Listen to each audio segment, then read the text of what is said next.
16వ ప్రశ్నను ఒకసారి గమనించండి. ఇది 2018లో జరిగిన టీఎస్పీఎస్సీ హార్టికల్చర్ ఆఫీసర్స్ పరీక్షలో అడిగారు. ప్రశ్నేమిటంటే, పెద్ద మనుషుల ఒప్పందంలో సభ్యుడు కానివారు కిందివారిలో ఎవరు? అంటే మనం ఆ సభ్యులు ఎవరో ఖచ్చితంగా తెలిస్తేనే ఈ ప్రశ్నను అటెంప్ట్ చేయగలం. ఇప్పుడు ఇచ్చిన ఆప్షన్లను చూద్దాం. 1 బి రామకృష్ణారావు, 2 ఎం హనుమంతరావు, 3 కెవి రంగారెడ్డి, 4 ఎం చెన్నారెడ్డి. చరిత్ర చూస్తే ఈ పేర్లన్నీ మనకు ఎక్కడో ఒకచోట వినిపిస్తూనే ఉంటాయి. కాని ఈ నలుగురిలో ఒకరు మాత్రం ఆ కీలకమైన ఒప్పందంలో లేరు. వారు ఎవరో మనం కనుక్కోవాలి. ఈ ప్రశ్నకు సరైన సమాధానం ఆప్షన్ 2 అండి, ఎం హనుమంతరావు గారు. ఎందుకో తెలుసా? 1956లో ఢిల్లీలో జరిగిన పెద్ద మనుషుల ఒప్పందంలో తెలంగాణ ప్రాంతం తరపున పాల్గొన్న ముఖ్య నాయకులు బూర్గుల రామకృష్ణారావు గారు, కెవి రంగారెడ్డి గారు మరియు మరి చెన్నారెడ్డి గారు. వీళ్లతో పాటు జెవి నర్సింగ్రావు గారు కూడా ఉన్నారు. కాబట్టి ఆప్షన్లలో ఉన్న మొదటి, మూడవ, 4వ వ్యక్తులు అందులో ఉన్నారు. హనుమంతరావు గారు లేరు. కాబట్టి ఆన్సర్ అదే. కాన్సెప్ట్ క్లియర్ కదా? ఇది 2009 పోలీస్ కానిస్టేబుల్స్ పరీక్షలో అడిగారు.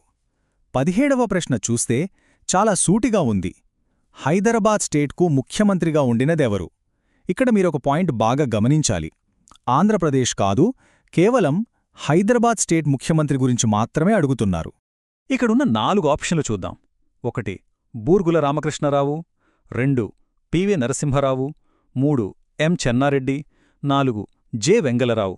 ఈ నలుగురు ఉద్దండులే, అందరూ ముఖ్యమంత్రులుగా చేసినవారే. కాని ఆ పర్టికులర్ టైం లైన్లో, అంటే ఉమ్మడి రాష్ట్రం ఏర్పడక ముందు ఉన్న ముఖ్యమంత్రెవరో మనం గుర్తించాలి. ఎక్సలెంట్! దీనికి సరైన సమాధానం ఆప్షన్ 1 బూర్గుల రామకృష్ణారావు గారు. ప్రజాస్వామ్యబద్ధంగా 1952లో ఎన్నికలు జరిగినప్పుడు ఆనాటి హైదరాబాద్ రాష్ట్రానికి తొలి ముఖ్యమంత్రిగా ఆయనే బాధ్యతలు చేపట్టారు. మరి మిగతావారి సంగతేంటంటారా?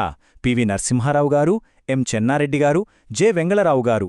వీరంతా 1956 తర్వాత ఉమ్మడి ఆంధ్రప్రదేశ్ ఏర్పడిన చాలా ఏళ్లకు సీఎంలయ్యారు. సో లాజిక్ ప్రకారం బూర్గులవారే కరెక్ట్ ఆన్సర్. 2017లోని ఒక మెయిన్స్ పరీక్షలో వచ్చిన 18వ ప్రశ్నను పరిశీలిద్దాం. ప్రశ్న ఏమిటంటే, సర్కారు జిల్లాలను, సీడెడ్ జిల్లాలను, తెలంగాణ జిల్లాలను కలిపి విశాలాంధ్రగా ఏర్పరచాలన్న ఆలోచన ఎవరిది? అంటే తెలుగు మాట్లాడే ప్రాంతాలన్నింటినీ ఒక గొడుగు కిందకు తీసుకురావాలన్న విజన్ ఎవరిది అని అడుగుతున్నారు. ఇచ్చిన ఆప్షన్లు చూడండి. 1 స్వామి రామానంద తీర్థ, 2 ఎన్సి రాజలింగం, 3 అయ్యదేవర కాళేశ్వరరావు, 4 పి హయగ్రీవాచారి. వీరందరూ ఆ రోజుల్లో ఎంతో గొప్ప నాయకులు.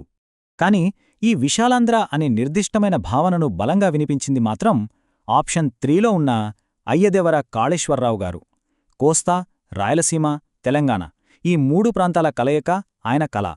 స్వామి రామానందతీర్థగారు నిజాంకు వ్యతిరేకంగా హైదరాబాద్ సంస్థాన విముక్తి పోరాటంలో అద్భుతమైన పాత్ర పోషించారు. కాని విశాలాంధ్ర ఆలోచనకు ఆద్యుడు మాత్రం అయ్యదేవర వారే.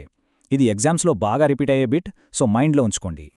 ఈ 19వ ప్రశ్నను జాగ్రత్తగా గమనించండి. తెలంగాణ రాష్ట్రము ఎప్పటికీ విడిగా ఉండాలని కోరుకున్న తెలంగాణ నాయకుడు క్రింది వారిలో ఎవరు? అంటే ఆంధ్ర ప్రాంతంతో కలవడానికి ఇష్టపడకుండా సపరేట్ ఐడెంటిటీ ఉండాలని బలంగా వాదించిన నాయకుడు ఎవరని అడుగుతున్నారు. ఇక్కడ ఆప్షన్లు చూస్తే 1 కెవి రంగారెడ్డి, 2 బూర్గుల రామకృష్ణరావు, 3 ఎన్సి రాజలింగం, 4 వామనమూర్తి. ఈ పేర్లలో మొదటి 2 పేర్లు మనం ముందు ప్రశ్నలోనే చూశాంగదా. వీరికి విలీనం పట్ల వేర్వేరు అభిప్రాయాలు ఉండేవి. ఎటువంటి డౌట్ లేకుండా దీనికి ఆన్సర్ ఆప్షన్ 1 కెవి రంగారెడ్డిగారు. తెలంగాణను ఆంధ్ర ప్రాంతంతో కలపడాన్ని ఆయన తీవ్రంగా వ్యతిరేకించారు. బూర్గుల రామకృష్ణరావు గారు మొదట్లో కాస్త సందేహించినా ఆ తర్వాత హైకమాండ్ నిర్ణయానికి తలొగ్గి విలీనానికి ఒప్పుకున్నారు. కాని కెవి రంగారెడ్డిగారు మాత్రం తన లైన్ మార్చుకోలేదు. ఎప్పటికీ తెలంగాణ విడిగానే ఉండాలన్నారు. ఆయన స్టాండ్ అంత క్లియర్గా ఉండేది. 20వ ప్రశ్న ఏమిటంటే, ఆంధ్ర మరియు తెలంగాణ నాయకుల మధ్య పెద్ద మనుషుల ఒప్పందము ఎప్పుడు జరిగింది? మనం ఫస్ట్ క్వశ్చన్లోనే సభ్యుల గురించి మాట్లాడుకున్నాం, కానీ ఆ ఒప్పందం ఎప్పుడు జరిగిందో ఇప్పుడు కరెక్ట్గా చెప్పాలి. ఒక్కసారి ఆప్షన్లు చూడండి, ఎలా కన్ఫ్యూజ్ చేస్తున్నారో. అన్నీ 1956 ఫిబ్రవరి నెలలోనే ఉన్నాయి. 1 ఫిబ్రవరి 1, 2 ఫిబ్రవరి 11, 3 ఫిబ్రవరి 15, 4 ఫిబ్రవరి 20. ఖచ్చితమైన తేదీ తెలిస్తే తప్ప ఈ బెట్ ఆన్సర్ చేయలేం కదా. అందుకే హిస్టరీలో డేట్స్ చాలా క్రూషల్ అండి. దీనికి సరైన సమాధానం ఆప్షన్ 4 1956 ఫిబ్రవరి 20 ఢిల్లీలోని హైదరాబాద్ హౌస్లో ఈ ఒప్పందం జరిగింది. ఉమ్మడి రాష్ట్రం ఏర్పడటానికి ఇదే పునాది. ఫిబ్రవరి 20 ఈ డేట్ని మైండ్లో అలా ఫిక్స్ చేసేసుకోండి, మళ్ళీ మర్చిపోకూడదు.